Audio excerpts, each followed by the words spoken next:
Assalamualaikum dan salam sejahtera, doktor-doktor, tuan-tuan dan puan-puan yang dihormati sekalian. Saya Kamaria Bujang dari Jabatan Matematik IPG Kampus Pendidikan Teknik ingin berkongsi satu bahan yang diharapkan dapat memberikan manfaat kepada guru-guru, khususnya guru matematik sekolah rendah dan juga bakal-bakal guru yang sedang menjalani praktikum di sekolah sekarang. Bahan yang akan saya kongsikan bertajuk visualisasi dalam penyelesaian masalah matematik. Apa yang kita maksudkan dengan visualisasi? Visualisasi adalah kemampuan untuk melihat dan memahami suatu situasi masalah. Dia merupakan satu alternatif untuk menyelesaikan masalah tanpa penggunaan bahan manipulatif konkret. Kita biasa guru-guru matematik sekolah rendah khususnya yang mengajar tahun 1, tahun 2 menggunakan bahan-bahan manipulatif konkret untuk memberi kepahaman konsep kepada murid-murid. Tetapi sebagai seorang guru kita tidak mampu untuk menyediakan semua pelajar dengan bahan-bahan manipulatif konkret ini untuk mereka manipulasikan dan seterusnya memahami apa yang hendak kita ajarkan. Jadi visualisasi ini merupakan satu cara lain untuk kita menyampaikan konsep ataupun maklumat yang ingin kita sampaikan tanpa menggunakan bahan manipulatif konkret. Visualisasi juga merupakan satu alat yang berkesan untuk meneroka masalah matematik dan untuk memberi makna kepada konsep matematik dan hubungan antara mereka. Biasanya kita di sekolah, kita terlampau fokus kepada algoritma penyelesaian masalah sehingga kadang-kadang kita tidak kurang membantu murid-murid kita untuk memahami apa yang perlu mereka laksanakan untuk menyelesaikan masalah. Jadi kalau kita ingat model Polya, model penyelesaian masalah Polya yang ada 4 langkah iaitu memahami masalah, memikir strategi, seterusnya melaksanakan strategi dan menyelesaikan masalah. Jadi visualisasi ini biasanya boleh kita gunakan pada langkah yang pertama dan yang kedua iaitu memahami masalah dan memikirkan strategi yang sesuai untuk menyelesaikan masalah sebelum kita melaksanakan pengiraan. Seterusnya, visualisasi juga merupakan satu strategi heuristik penyelesaian masalah. Jadi kalau kita lihat penyelesaian masalah ada banyak strategi yang boleh kita gunakan. Salah satunya adalah dengan melukis rajah. Jadi apabila kita melukis rajah, sebenarnya kita membuat visualisasi tentang masalah yang hendak kita selesaikan. Jadi biasanya visualisasi ini sangat berkesan bagi pelajar-pelajar yang kecerdasannya cenderung kepada kecerdasan visual. Visualisasi ini sebenarnya merupakan sebarang teknik pembentukan imej, rajah atau animasi untuk menyampaikan maklumat. Perwakilan maklumat yang melalui gambar yang boleh dilihat merupakan kaedah yang berkesan untuk menyampaikan idea abstrak dan konkret. Biasanya visualisasi juga dikaitkan dengan imajinasi. Adakah imajinasi dengan visualisasi ini perkara yang sama? Jadi bila kita melihat sebenarnya imajinasi dia melibatkan semua area kita dan juga emosi. Kita boleh buat imajinasi tentang sesuatu yang kita tidak pernah lihat atau alami. Contohnya, kalau kita lihat slide ini, dia menunjukkan sebiji pisang yang dipotong dan isi pisang tu sebenarnya adalah buah kiwi. Di dalam dunia yang sebenarnya, buah pisang yang berisikan buah kiwi ini belum lagi wujud, tidak wujud lagi. Jadi untuk berimajinasi perkara ini boleh saja kita bayangkan. Berbeza pula dengan visualisasi. Visualisasi dia hanya melibatkan area penglihatan. Kalau kita lihat rajah yang ditunjukkan, iaitu rajah pensel, ini gambar pensel yang sebenar, manakala yang di bawah ini adalah lukisan pensel. Ya. Jadi kedua-dua gambar ni sebenarnya dia menunjukkan perwakilan satu yang sebenar dan yang kedua ini adalah lukisan. Tetapi dengan menggunakan deria penglihatan, kedua-dua gambar ni sebenarnya sesuatu yang mendatangkan kefahaman ataupun maklumat yang sebenar. Kalau kita lukis yang di bawah ni, ya, murid-murid tahu yang ini adalah gambar pensel. Dan pensel ni sebenarnya benar-benar wujud dalam kehidupan mereka. Gambar ataupun pensel yang sebenar tu kalau dia lukis, bolehlah kita nampak bentuknya seperti ini.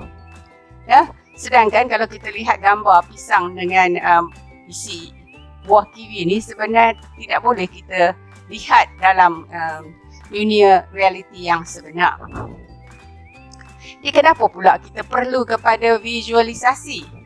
Visualisasi ini merupakan sebahagian daripada kehidupan kita. Kita tak boleh memisahkan visualisasi dengan kehidupan harian kita. Komunikasi dengan dan menggunakan imej tidak dapat kita elakkan pada masa kini. Jadi kalau kita lihat rajah ini, ya, rajah isyarat lalu lintas ini, dia hanya menggambarkan, ditunjuk gambar kereta, kemudian dua garis yang bengkok-bengkok macam ni. Sebenarnya apa yang nak digambarkan dekat sini ataupun maklumat yang hendak disampaikan adalah jalan licin. Jadi apabila pemandu melihat gambar ni ataupun perwakilan ini, maka pemandu akan berhati-hati apabila melalui jalan yang ada ditunjukkan tanda isyarat lalu lintas seperti ini. Dalam keadaan yang lain pula, visualisasi ni dia merupakan sebahagian daripada bidang-bidang yang berkaitan. Contohnya, untuk memberi contoh sedikit contoh, iaitu dalam bidang kejuruteraan, seni bina, geografi dan kimia, semuanya memerlukan perwakilan ataupun visualisasi. Dr. Ho Siu Yin dari National Institute of Education Singapura telah membuat satu kajian tentang aplikasi visualisasi dalam penyelesaian masalah matematik dalam kalangan murid-murid sekolah rendah. Jadi saya ada sertakan pautan sekiranya tuan-puan ingin membuat rujukan. Okay, soalan yang dikemukakan dalam penyelidikannya mempunyai darjah kesukaran visualisasi yang tinggi. Jadi contoh soalannya, ya. A man plants seedlings along a straight path. He plants a seedling every 4 cm along a path. The length of the path is 60 cm. How many seedlings at most can he plant? Jadi kalau kita terjemahkan dalam bahasa Melayu lebih kurang macam ni lah, ya. Seorang lelaki menanam biji benih di atas satu mungkin kita boleh gantikan dengan batas lah, ya. Dia menyemai benih tadi setiap 4 cm di sepanjang batas tersebut. Panjang batas adalah 60 cm. Berapa banyakkah biji benih paling banyak, ya, yang boleh dia tanam? Jadi soalan yang seperti ini sebenarnya tidak mudah dijawab tanpa membayangkan ataupun tanpa membuat visualisasi, ya. Walaupun nampaknya sangat mudah, diberikan dua data dekat situ, 4 cm, 60 cm, tetapi untuk mendapatkan jawapan tidaklah semudah itu, ya. Jadi pemerhatian penyelidik, ya, Siu Yin menunjukkan murid melalui 5 proses dan 7 peranan visualisasi dalam penyelesaian masalah tersebut. Jadi marilah kita lihat apakah dia 5 proses dan 7 peranan tersebut. Okay. Proses visualisasi yang terlibat ialah, pertama, memahami hubungan tentang ruang antara unsur-unsur dalam masalah. Jadi kalau kita lihat dekat sini, diberikan maklumat tentang batas yang sepanjang 60 cm. Kemudian biji benih yang disemaikan sejarak 4 cm. Seterusnya, itulah yang dimaksudkan dengan memahami hubungan tentang ruang antara unsur-unsur dalam masalah tersebut. Kemudian yang kedua adalah membuat berkaitan dengan masalah yang pernah diselesaikan. Yang ini sebenarnya memerlukan pengalaman dalam kalangan pelajar ataupun murid-murid tadi tentang soalan yang ataupun masalah yang pernah mereka selesaikan sebelum ini. Soalan yang hampir serupa Dan proses visualisasi yang ketiga adalah membuat gambaran visual sama ada dalam minda, dengan melukis ataupun menggunakan alat teknologi untuk menggambarkan maklumat yang diberikan dalam soalan tersebut. Yang keempat adalah menggunakan perwakilan visual tersebut untuk menyelesaikan masalah. Setelah mewakilkan maklumat yang ada dalam soalan itu, maka murid-murid bolehlah menggunakan perwakilan untuk menyelesaikan masalah dan seterusnya mengikut jawapan bagi masalah tersebut. Okay, seterusnya kita lihat pula apa dia peranan visualisasi. Ada 7 peranan Jadi yang pertama ialah memahami masalah. Dengan memahami masalah, dengan mewakili masalah secara visual, pelajar dapat memahami bagaimana unsur-unsur dalam masalah saling berkaitan antara satu sama lain. Macam yang saya sebutkan tadi, bagaimana nak kaitkan jarak antara biji benih dan juga bagaimana setiap biji benih itu ditanam sepanjang batas yang dinyatakan Kemudian untuk yang kedua untuk memudahkan masalah. Jadi visualisasi membolehkan pelajar mengenal pasti versi masalah yang lebih mudah. Iaitu maksudnya dia mempermudahkan masalah daripada yang mula-mula Mungkin pelajar tak nampak apa kehendak soalan itu, tetapi apabila dibuat gambaran ataupun visualisasi, maka soalan tadi menjadi lebih mudah untuk diselesaikan. Visualisasi membolehkan pelajar mengenal pasti versi masalah yang lebih mudah, menyelesaikan masalah dan seterusnya memformalkan pemahaman mengenai masalah yang diberikan dan mengenal pasti kaedah yang sesuai untuk semua masalah serupa. Yang ini macam bolehlah kita kaitkan dengan Polya iaitu setelah memahami masalah, dia menggambarkan masalah tadi dalam bentuk visual, maka seterusnya adalah merancang strategi untuk menyelesaikan masalah tersebut. Okay, yang ketiga peranan visualisasi yang ketiga adalah melihat hubungan kepada masalah berkaitan. Ini melibatkan menghubungkan masalah yang diberikan dengan pengalaman menyelesaikan masalah yang terdahulu. Jadi mungkin murid-murid ada pengalaman menyelesaikan masalah yang serupa tetapi lebih mudah daripada apa yang diberikan pada ketika itu. Peranan visualisasi yang keempat ialah untuk memenuhi gaya pembelajaran individu. Jadi setiap pelajar mereka mempunyai pilihan masing-masing ketika menggunakan perwakilan visual untuk menyelesaikan masalah. Dibagi masalah yang diberikan oleh penyelidik didapati pelbagai lukisan ataupun perwakilan visual yang dihasilkan oleh murid-murid untuk menyelesaikan masalah. Peranan visualisasi yang kelima adalah sebagai pengganti penghitungan. Jadi dengan mewakilkan soalan dalam bentuk visual, jawapan boleh diperolehi secara langsung daripada perwakilan visual itu tanpa memerlukan pengiraan. Yang keenam adalah sebagai alat untuk menyemak penyelesaian. Kadang-kadang murid-murid dia menyelesaikan masalah dengan satu cara lain dan dia juga boleh menyemak jawapan sama ada betul atau tidak dengan menggunakan perwakilan visual untuk memastikan sama ada jawapan yang diberikan tadi wajar ataupun sebaliknya. Dan yang akhir sekali ialah untuk mengubah masalah menjadi bentuk matematik. Bentuk matematik boleh didapati daripada perwakilan visual untuk menyelesaikan masalah. Jadi apabila telah dilukiskan ataupun digambarkan maklumat tadi dalam bentuk visual, maka pelajar akan lebih jelas tentang operasi yang akan digunakan untuk menyelesaikan masalah. Seterusnya, penyelidik juga mendapati bahawa tidak semua perwakilan yang telah dilaksanakan oleh murid-murid tadi yang dalam kajian tadi membantu mereka untuk menyelesaikan masalah.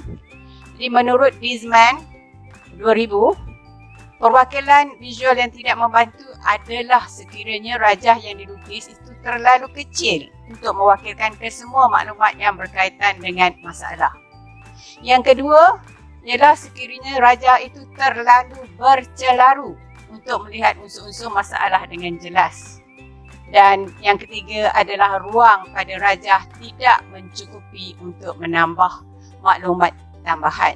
Jadi apabila kita menggalakkan murid-murid kita menggunakan perwakilan visual ni, kita hendaklah pastikan bahawa ketiga-tiga perkara ini tadi tidak dibuat oleh murid kerana ketiga-tiga perkara ini tidak dapat membantu murid tadi menyelesaikan masalah. Okey, contohnya soalan yang diberikan ialah dalam satu majlis 5 tetamu bertemu buat kali pertama. Kesemua mereka berjabat tangan sesama mereka sekali sahaja. Berapakah bilangan jabatan tangan semuanya?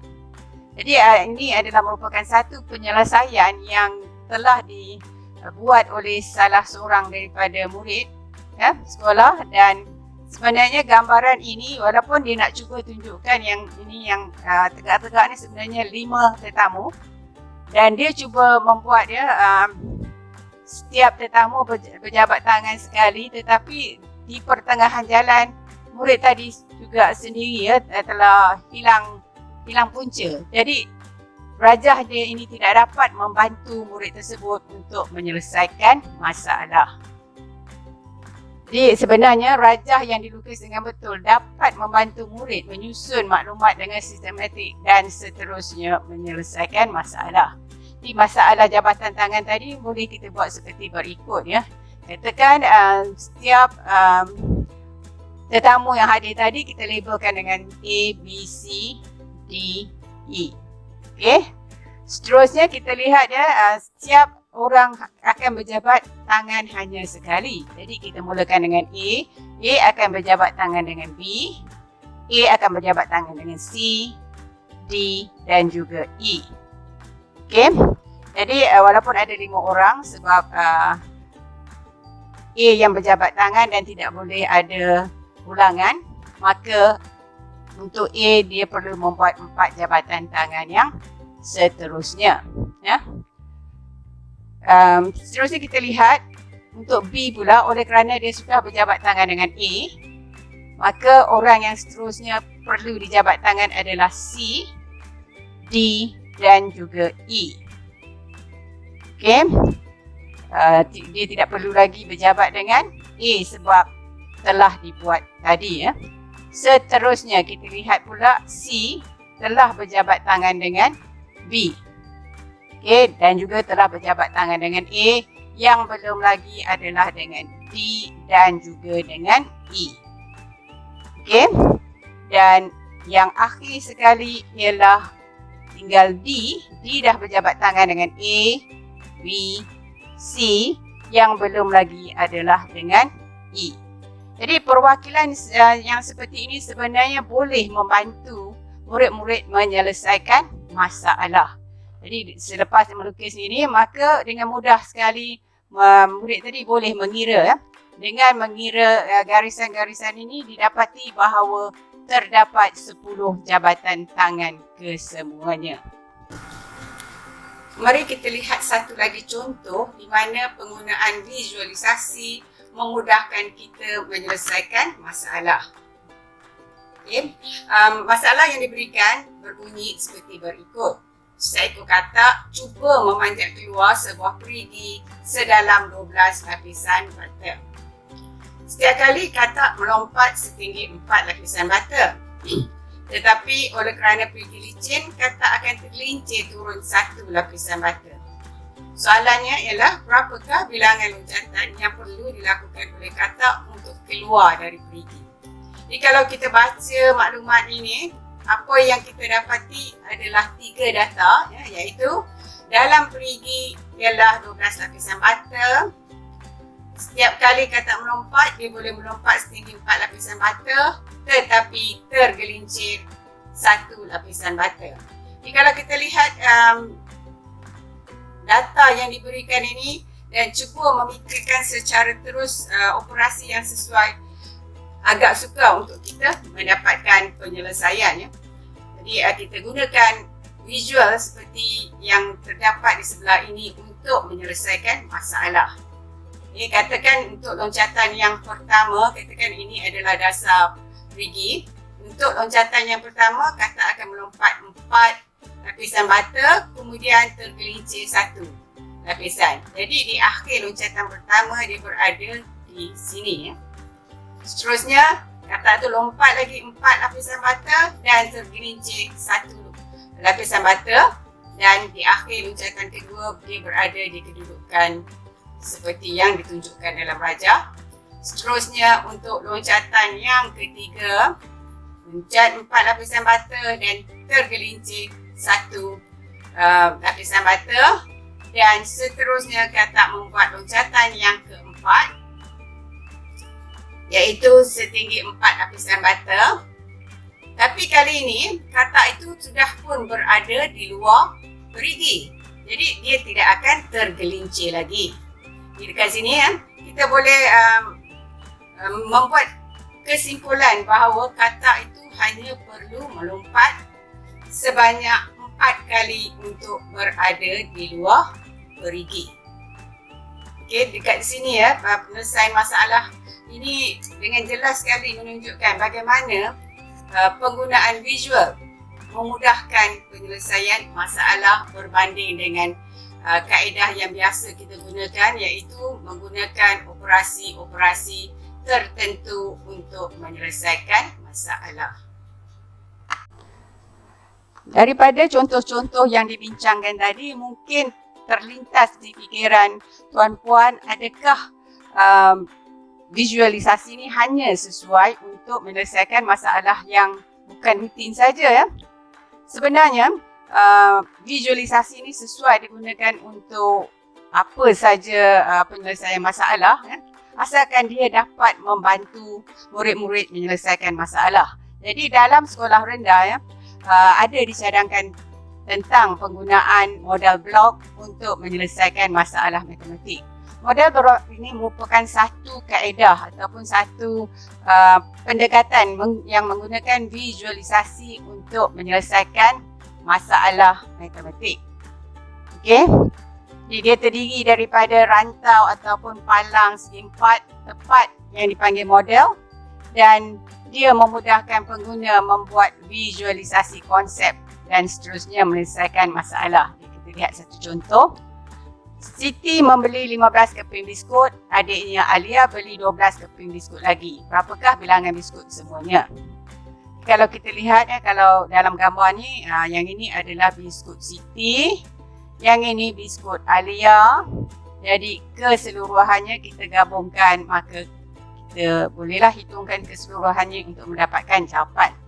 Di dalam bentuk model blok, okey, kita gambarkan Siti tadi ada 15. Okey, kalau lihat kotak ni sebenarnya ada 15 kotak. Alia ada 12 kotak, dan keseluruhannya maka kita gabungkan kedua-dua blok ini. Jadi kita dapati, ya, 15 yang Siti punya biskut, Alia 12 keping biskut. Jadi bila lihat seperti ini, kita boleh nampak sebenarnya jumlahnya adalah kesemua ini, maka operasi yang sesuai digunakan adalah tambah. Okey. Nampak dekat sini 15 tambah dengan 12, maka jawapannya adalah 27. Okey, contoh lain, ya. Ahmad beli 23 biji telur ayam dan telur itik. Jadi jumlah telur ayam dan telur itik tadi adalah 23 biji. 11 daripada telur itu adalah telur itik. Berapakah bilangan telur ayam yang Ahmad beli? Jadi kadang-kadang bagi pelajar darjah 1 ataupun darjah 2 tadi, dia akan menghadapi masalah, ya, bila cuba menjawab soalan dalam bentuk ayat begini. Tetapi kita sebagai guru boleh mempermudahkan soalan tadi dengan menukarkannya kepada bentuk visual seperti berikut. Jadi digambarkan dekat sini, keseluruhan bilangan telur adalah 23 biji. 11 daripadanya adalah telur itik. Jadi berapa telur ayam? Kalau semuanya 23, 11 telur itik, dekat sini gambar ni sebenarnya nampak bahawa bilangan telur ayam tadi mestilah kurang daripada nilai keseluruhan 23 biji tadi. Di operasi yang paling sesuai dekat sini adalah operasi tolak. Jadi murid boleh memikirkan operasi yang sesuai, iaitu 23 jumlah keseluruhan, tolak 11 iaitu bilangan telur itik untuk mendapatkan jawapan bagi bilangan telur ayam. Jadi dekat sini kita lihat soalan mudah, tapi penggunaan visualisasi boleh membantu murid untuk menyelesaikan masalah, ya. Berbanding dengan nak melukis gambar, ya, ataupun nak melihat sendiri benda tu dalam bentuk fizikalnya adalah tidak mungkin, ya. Jadi kita boleh bantu murid-murid kita dengan memberi gambaran seperti berikut. Jadi kalau bilangan tu dah banyak, tak perlulah kita nak buat setiap satu-satu bar macam contoh yang pertama tadi, ya. Yang pertama tadi saya tunjukkan supaya cikgu-cikgu dapat idea ataupun dapat gambaran tentang apa yang perlu dilaksanakan. Jadi untuk slide yang seterusnya ni saya terus mudahkan saja, letak satu blok saja begitu dengan menyatakan bilangan. Okey. Dan dekat sini memang murid akan nampak, ya, operasi yang sepatutnya mereka gunakan. Okey, seterusnya kita lihat pula contoh bagi penambahan yang melibatkan 3 angka, ya. Okey, Raina ada 9 pelekat. Sepupunya memberi Raina 4 pelekat lagi. Kakaknya membeli 7 pelekat untuk Raina. Berapa bilangan pelekat yang Raina ada kesemuanya? Jadi penyelesaian masalah yang menggunakan model blok ni serupa macam yang kita buat tadi, cuma kali ini operasi ataupun terdapat 3 nombor berbanding dengan 2 nombor. Jadi kalau kita lihat dekat sini, kalau semuanya, maka jelaslah dekat sini bahawa operasi yang seharusnya digunakan adalah operasi tambah. Jadi selepas membuat perwakilan visual, murid tadi boleh menulis dalam bentuk matematik, ya, 9 tambah 4 tambah 7 untuk mendapatkan jawapan sebagai 20. Soalan seterusnya. Bidin menyusun 6 buah bata sepanjang parit. Panjang sebuah bata ialah 20 cm. Berapakah panjang 6 buah bata? Jadi kita gambarkan seperti berikut. Panjang satu bata 20 cm. Ada 6 bata. Maka gambarannya adalah seperti yang ditunjukkan. Maka di sini kita boleh lihat bahawa untuk mencari panjang keseluruhan bata adalah dengan menggunakan operasi penambahan ataupun kita katakan penambahan berulang 20 sebanyak 6 kali. Ini juga bersamaan dengan pendarapan, ya, iaitu 6 darab 20 untuk memberikan hasilnya 120 cm. Seterusnya, Ismail ada 3 kotak yang sama saiz. Dia menyusun kotak-kotak secara memanjang. Panjang barisan kotak adalah 39. Panjang keseluruhan adalah 39 cm. Berapakah panjang setiap kotak? Jadi tugasan yang perlu pelajar buat ialah mencari panjang satu kotak. Jadi daripada gambaran dekat sini, jelas bahawa operasi yang perlu digunakan adalah operasi bahagi. Panjang keseluruhan 39, ada 3 bahagian, jadi untuk mencari satu bahagian, 39 perlu dibahagi dengan 3 untuk mendapatkan jawapan. Soalan seterusnya, dalam sebuah kotak kicauan, 6/8 daripadanya berwarna hijau. Setengah daripada kicauan yang berwarna hijau itu berperisa pandan. Apakah pecahan dari semua kicauan dalam kotak itu berperisa pandan? Jadi visualnya 6 daripada 8 berwarna hijau, jadi diwarnakan untuk hijau 6 bahagian. Okay, setengah daripada kek yang berwarna hijau itu berperisa pandan. Maknanya daripada 6 bahagian yang berwarna ini, setengah berperisa pandan. Jadi gambarannya, okey, setengah daripada 6 iaitu 3 bahagian. Apakah pecahan daripada semua kek cawan dalam kotak itu berperisa pandan? Kalau kita lihat rajah ni, keseluruhannya ada 8 bahagian. Okay, yang berperisa pandan ada 3. Jadi jawapannya adalah 3/8. Kalau kita lihat penyelesaian secara berangkanya adalah setengah daripada 6/8. Okay, kita dapat 6/16 dan apabila dimudahkan dapat 3/8. Jadi jawapan yang kita perolehi sama daripada yang kita gambarkan di sini. Okay, jelas dekat sini sebenarnya bahawa visual dapat membantu murid-murid menyelesaikan masalah dengan mudah. Seterusnya, bagaimana kita nak menggambarkan 6 darab setengah? Kita lihat dulu. Katakan itu satu bahagian. Okay, setengah bahagian seperti yang dilurikkan. 6 darab setengah ataupun 6 kali setengah, maksudnya kita perlu ada 6 gambaran seperti berikut. Jadi 6 darab setengah kita akan perolehi. Kita gabungkan semua bahagian yang berlurik, iaitu bahagian yang bertanda setengah itu tadi, dan kita akan dapat bahagian seperti berikut. Dan ini boleh kita hitung, ini adalah 1 bahagian, 2 bahagian dan 3 bahagian. Bermaksud 6 darab setengah, kalau kita gunakan gambaran seperti yang baru saja kita gunakan, kita akan dapat jawapan 3. Kalau mengikut algoritma yang biasa ataupun jalan kerja yang biasa, inilah yang kita akan dapati. Biasanya kita akan matikan 2 dengan 6 untuk mendapat jawapan sebagai 3. Seterusnya kita lihat pula bagaimana kita boleh membuat visual tentang setengah darab 6. Katakan kita ada satu bulatan yang mempunyai 6 bahagian. Jadi setengah daripada 6 bahagian ini, daripada rajah jelas memberikan jawapan sebagai 3.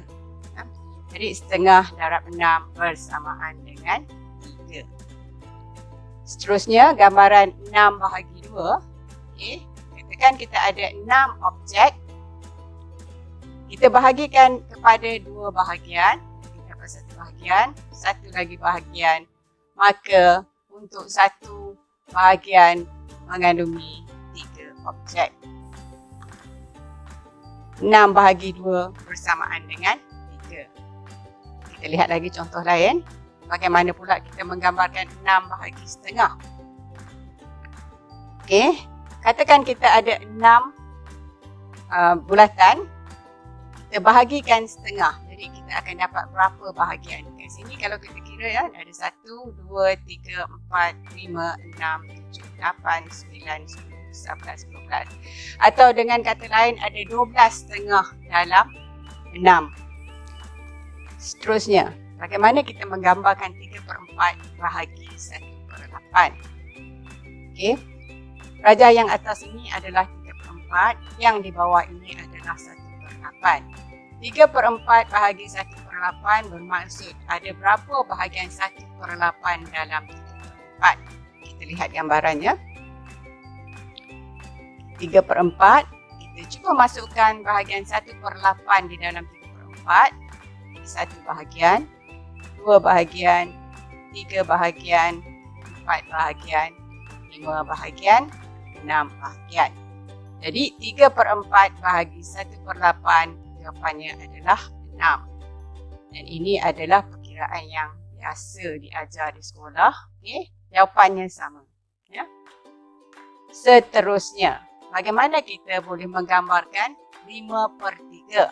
Ya, 5/3, okey, dalam bentuk objek begini 5/3, perwakilannya 5/3. Jadi bagaimana kita boleh menukarkan bentuk pecahan tak wajar ini menjadi pecahan bercampur? Okey, di bawah ini 3 bermaksud ada 3 bahagian dalam satu penuh, ya, satu penuh begini. Jadi ada 5 keseluruhannya. Jadi kita cuba isikan 5 ini di dalam petak-petak 3 ini. Jadi 1, 2, 3, 4, 5. Dan bila kita lihat keseluruhan rajah ini, dia menggambarkan satu penuh dan 2/3 bahagian. Jadi 5/3 pecahan tidak wajar bila kita tukarkan menjadi pecahan bercampur bersama dengan 1/2/3. Seterusnya, mari kita lihat bagaimana kita boleh membuat visual tentang pembahagian yang berikut, ya. 809 bahagi 97. Ada 809 titik di situ dan kita hendak bahagikan 809 ini dengan 97. Rasanya tak ada guru ataupun murid yang hafal sifir 97, ya. Jadi apa yang perlu dibuat ialah kita mudahkan soalan ini. Kita bahagikan dulu 809 dengan 100. Jadi kita akan dapat 800, ya, 800 di sini dan bakinya adalah 9. Dengan kata lain, 809 bagi 100 bersamaan dengan 8 bagi 9. Tetapi kita perlu ingat bahawa pembahaginya ialah 97, bukan 100. Jadi kita perlu buat sesuatu supaya soalan kita masih lagi relevan. Jadi apa yang akan kita buat ialah kita akan keluarkan 3 titik daripada 100 ini dan himpunkan di bahagian baki di bawah, ya. Okey, itu. Dan kita akan buat kepada setiap kumpulan 100 tadi. Maka hasilnya kita dapat di sini bahawa 809 bahagi 97, kita dapat 1, 2, 3, 4, 5, 6, 7, 8. Dan dekat bawah ni kalau kita hitungkan sebenarnya kita ada 1, 2, 3, 4, 5, 6, 7, 8, 9, 10, 11. Bermaksud bahaginya 33. Jadi dengan kata lain, 809 bahagi 97 ialah 8 bagi 33. Seterusnya kita lihat satu lagi soalan yang mudah, 34 tolak 18. Bagi pelajar-pelajar yang memang maju, soalan ini tidak menjadi masalah. Tetapi bagi pelajar yang agak lambat pencapaiannya, mungkin visual dapat membantu, ya. Jadi kita lihat 34, okay, tolak 18. Yang baris di atas ni adalah 34, yang di bawah ini adalah 18. Jadi kita boleh gambarkan dia seperti berikut, ya. Kita buat sama banyak di bawah ni, ya. Yang bakinya adalah 18. Seterusnya kita lihat pula penolakan yang melibatkan nombor yang besar. Okay, 1013 tolak 698. Jadi kita gambarkan seperti berikut. Baris yang atas ini menggambarkan 1013 dan yang di bawah ini 698. Dengan membanding seperti tadi, ya, kita lihat 98 bila dibandingkan dengan 100 maksudnya ada 2 lagi bakinya dekat situ. Okay, bahagian yang di bawah ini ada 300 dan 13. Jadi untuk mencari nilai 1013 tolak 98, kita hanya perlu menambah nilai-nilai bagi petak-petak yang ditandakan dengan kuning, iaitu 2, 300 dan 13 untuk memberikan jumlah 315. Seterusnya, 26 darab 14. Sekali lagi, nombor yang terlibat dalam penerapan adalah nombor yang besar dan ini memang agak menyukarkan murid untuk melaksanakan pengiraan. Jadi, untuk mempermudahkan pengiraan penerapan ini, apa yang boleh kita laksanakan atau gunakan adalah sekali lagi visual dengan menggunakan petak, ya. Okay, petak yang berukuran 26 dengan 14 kita bahagikan, ya. Permudahkan 26 kita bahagikan kepada dua bahagian iaitu berukuran 20 dan 6. Satu lagi petak, ya, garis yang membahagikan kepada bahagian 10 dan 4. Dan sekarang nilai-nilai yang kita perolehi adalah lebih mudah, ya. Maka kita boleh terus mendarabkan nilai-nilai dekat sini untuk memberikan hasil 20 darab 10, 200, 6 darab 10, 60, 20 darab 4, 80 dan 6 darab 4 adalah 24.